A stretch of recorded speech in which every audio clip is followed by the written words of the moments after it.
The dog didn't growl. That was the first thing people always got wrong.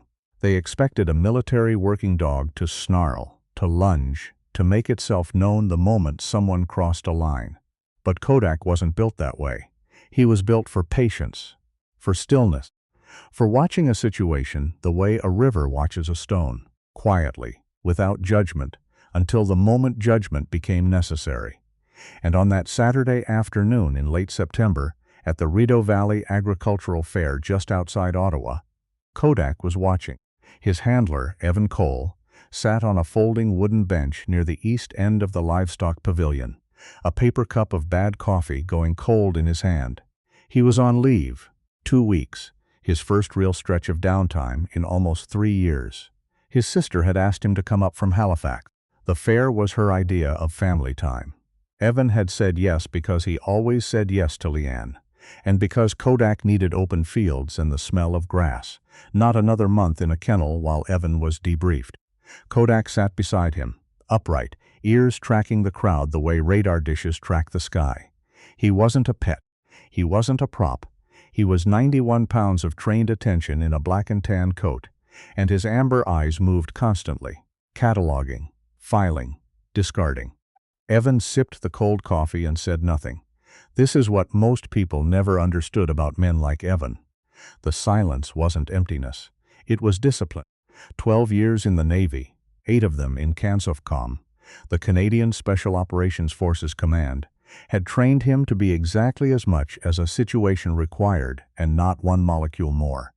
Here at a country fair in the Ottawa Valley with children running past and fiddle music playing somewhere beyond the cattle barn, the situation required nothing. So Evan was nothing, a man on a bench, a dog at his side. His niece, Paige, Leanne's 8-year-old, had already run off toward the 4-H rabbit exhibitions with 2 other girls her age. Leanne herself was somewhere in the craft and preserves tent. Evan had 20 minutes of quiet. Maybe 30. He should have known better than to count on it. The Rideau Valley Agricultural Fair was the kind of event that happened every September, whether anyone paid attention or not.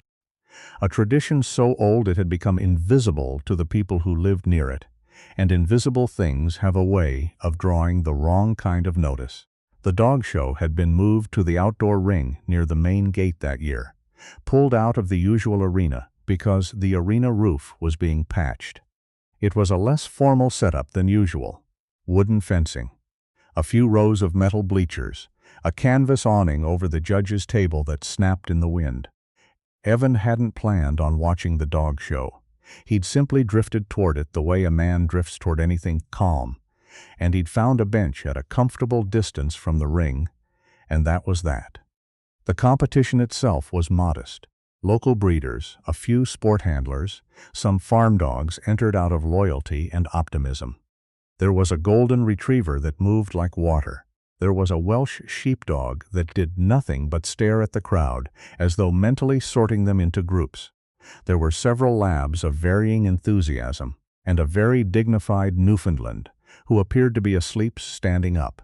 Then there was the Malinois. Her name was Echo, and her handler was a young woman named Petra.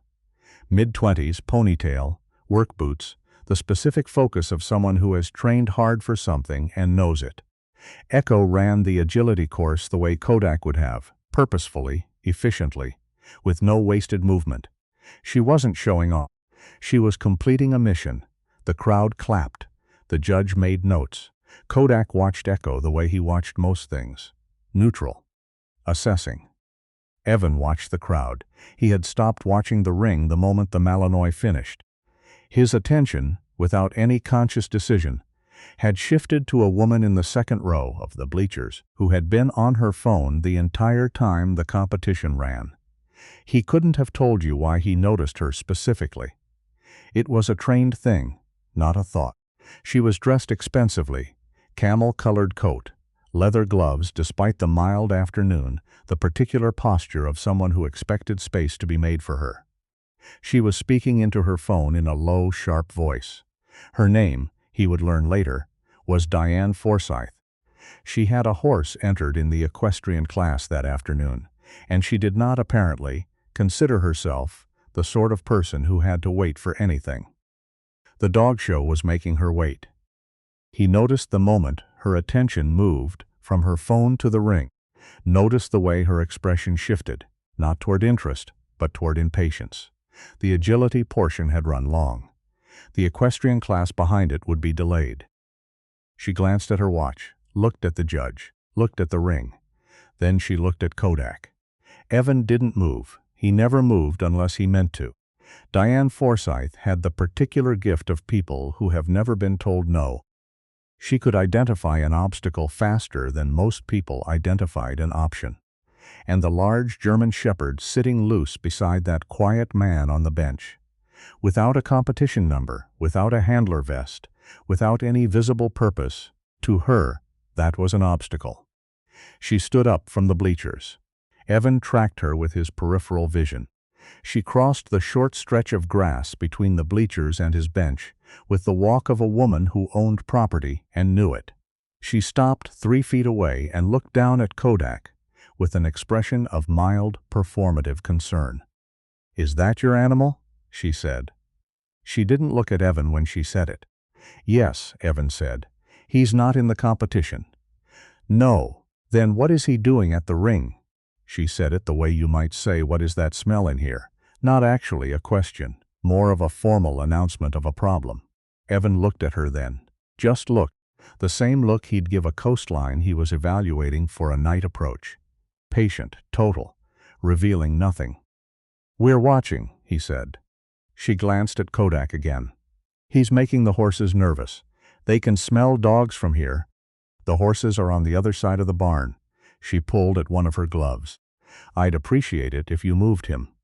Yvonne didn't say anything to that. She waited for something. Agreement, apology, movement. And when none of it came, something shifted in her face, not anger yet. Just the first recognition that this wasn't going the way it usually went. "I'm on the fair committee," she said. Evan nodded. "I'm asking you to move your dog." "He's not bothering anyone," Evan said. His voice was the same temperature it had been since she walked up. Same volume. No edge to it, no concession either. Just a sentence, placed in the air between them. She looked at Kodak one more time. And then, later, Evan would try to reconstruct what made her do it, and he would never arrive at an explanation that satisfied him. She reached out with a gloved hand and struck Kodak across the muzzle with the flat of her palm. It wasn't a light tap. It was meant to correct, the way you might swat an animal you considered subordinate to you. Kodak didn't move. He didn't flinch. He turned his head slightly, looked at her hand, and then looked at Evan. Evan stood up. He didn't do it quickly. He rose the way a tide rises, steady, inevitable, without drama. He was 6 feet even, not large by any measure that would make headlines, but there was something in how he arranged himself in space that had nothing to do with size. He had stood in rooms where the wrong word ended lives, and he'd learned to carry that in the set of his shoulders. Not as a threat, as a fact. Diane Forsyth took half a step back. "You do not touch my dog," Evan said. Still the same temperature, still the same volume. It was somehow worse than shouting would have been. "He needs to.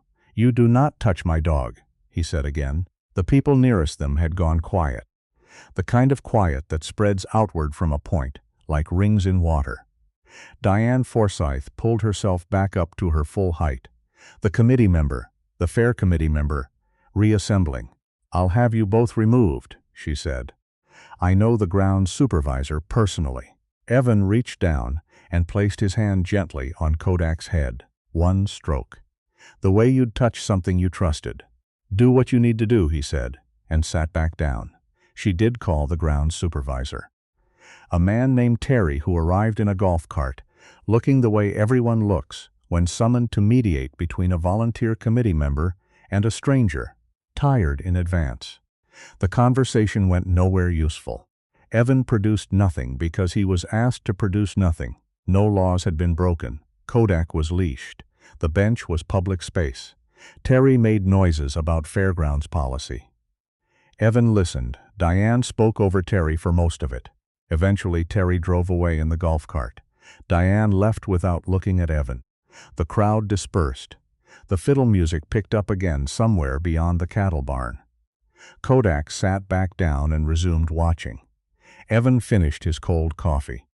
There are people in this world who confuse wealth with authority, and authority with rightness. They have never had to be accountable for their instincts, because their instincts have always had enough money behind them to look like decisions.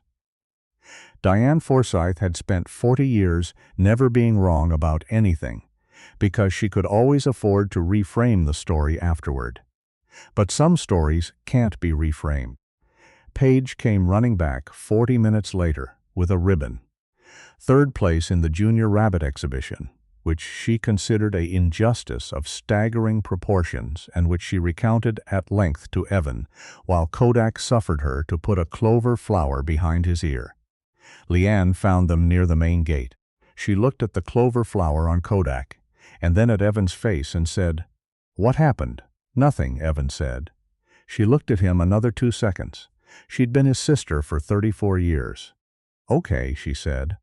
They bought Paige a beaver tail from the food vendor and started walking back through the fairgrounds the long way, past the Heritage Farm equipment and the sheep barn and the row of vendor stalls selling maple products and quilts and things made of pine. The afternoon had softened into that particular golden flatness that September does in eastern Ontario, long shadows and the smell of hay and the distant sound of a tractor idling. Evan didn't think about Diane Forsyth. This was not an act of forgiveness. It was an act of priority. The afternoon was good. Paige had a ribbon and a beaver tail and sticky fingers. Leanne was telling a story about the quilt competition. Kodak walked at Evan's left heel, unhurried, ears still moving. They were almost at the equestrian ring when they heard the horse. It was a single sound, high, sudden, the compressed panic of a large animal in confined space, and then the ring erupted.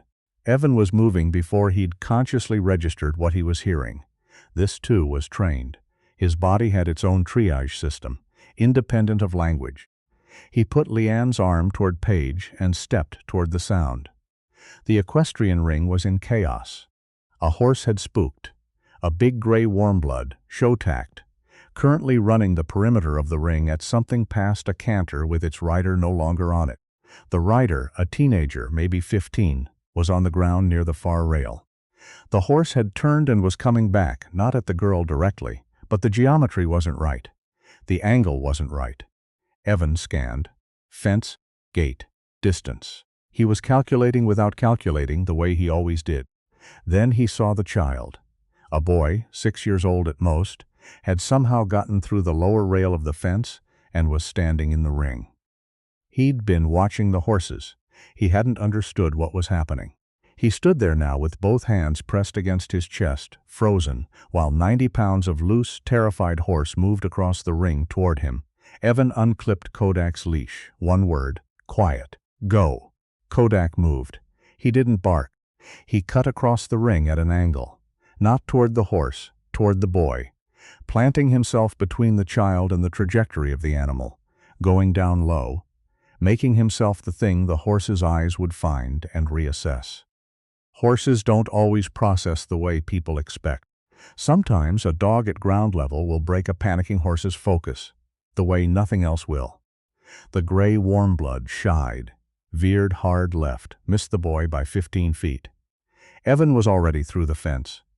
He reached the boy in 4 strides, got down to his level, put one hand on the child's chest. "I've got you," he said. "Look at me. I've got you." The boy looked at him. His face was white. His eyes were enormous. He didn't cry. Kids in real shock often don't. Evan got him to the rail and handed him through to the people reaching from outside. He turned back. Kodak had placed himself at the center of the ring and gone still. Not blocking, not threatening, just present. A fixed point in the chaos, and the horse was slowing at the far end, breathing hard, coming back to itself. 2 ring stewards got control of the horse. The teenager on the ground had a twisted ankle, but was otherwise unhurt. People were pouring through the gates now. Evan walked back to Kodak, clipped the leash, and stood. That was when he heard it. Someone was crying. Not the boy. The boy was being held by a volunteer near the gate. a blanket around him now, his color coming back. The crying was coming from behind Evan, sharp and high, the specific quality of a parent who has just understood, belatedly, what almost happened. He turned around. Diane Forsyth was on her knees in the grass outside the ring fence. She was holding the boy. He knew before anyone told him. The boy's coat, the same expensive cut as hers. The way she held him. Not with the arms but with her whole body. The way you hold something you came within seconds of losing. The gray warmblood was her horse.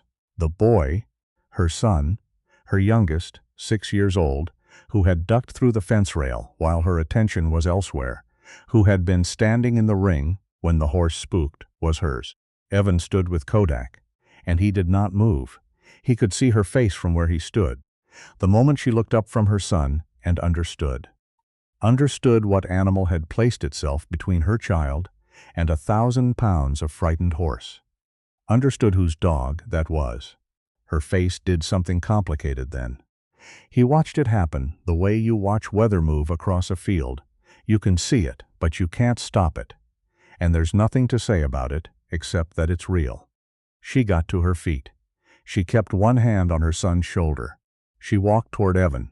The crowd had gone quiet in the particular way it does when something true is about to happen in public. She stopped 6 feet away. "I hit your dog," she said. Her voice was not her earlier voice. That voice had been an instrument, calibrated for effect. This one was just a voice. Evan said nothing. "I was rude and I struck your dog and I would like." She stopped. Started again. "I'd like to apologize. To you, and to him." She looked at Kodak. Kodak looked back at her. The same neutral amber gaze he gave everything. The river watching the stone. "His name is Kodak," Evan said. She crouched down carefully, the way people do when they're not sure they'll be received. She didn't reach out. She waited. Kodak regarded her for a moment. Then he stepped forward. 1 step, the length of his own body, and sat. It wasn't forgiveness. Dogs don't do forgiveness the way people want them to, but it was acknowledgement. A door left slightly open. Evan watched. "He wasn't on duty today," Evans said. "He was just watching the fair with me. He's done 3 deployments. He's found IEDs in Kandahar. He's pulled 2 men out of a situation I am not cleared to describe to you. And he did all of it without being asked twice." He said this the way he said most things, without drama, without accusation, as simple reporting of fact. He doesn't need your respect. He's already earned everything he's going to earn. But you should know what you hit. Diane Forsyth stayed where she was for a long moment. The fiddle music had stopped. The tractor somewhere had cut out. The afternoon held itself still. "What do I call you?" she said. "Evan." "I'm sorry, Evan," she said. "I mean that." He looked at her for a moment. 12 years in the Navy teaches you, among other things, to know the difference between an apology and a performance. This was not a performance. "Okay," he said. There were consequences, though not the kind that made the news. The Fair's Agricultural Board, at its next monthly meeting, passed a policy requiring handlers to have a designated area for non-competing dogs. Not to restrict access, but to reduce friction, to make space for what ought to have been obvious. It was a quiet, practical change, the kind that comes from someone in a meeting thinking, how do we make sure this doesn't happen again, rather than how do we punish someone for it having happened. Diane Forsyth paid Evan nothing. He asked for nothing. She did make a donation, a significant one, to Paws for Life, the Ottawa organization that places retired military working dogs in permanent homes. She didn't announce it. Evan found out through Leanne, who found out through a volunteer at the organization who mentioned it in passing, while Leanne was dropping off some old dog beds. The gray warmblood, whose name was apparently Sterling, was found to have been spooked by a piece of loose tarp that had shifted in the wind near the gate. He was fine. Horses are always fine. It's the people who remember things. The boy's name was Oliver. He was 6.